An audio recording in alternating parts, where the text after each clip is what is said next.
तमाम देखने वाली आंखें और सुनने वाले कानों को अब्दुल जब्बार साकी की तरफ से अस्सलाम वालेकुम।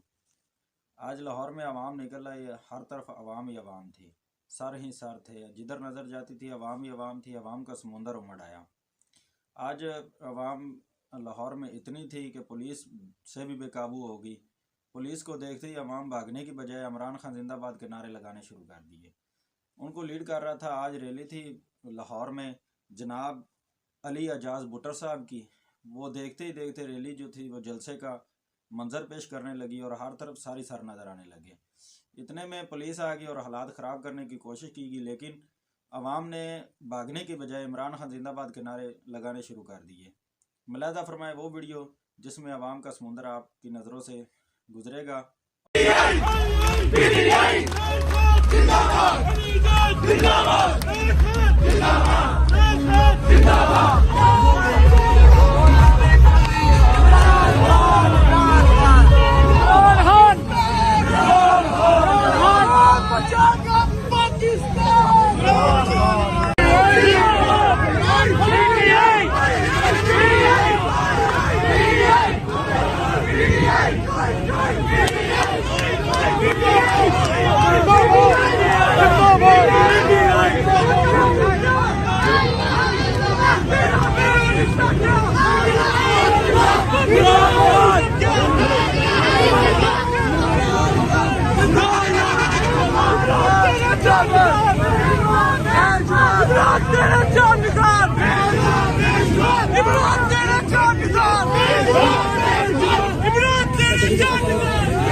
रोड बंद करो, रोड बंद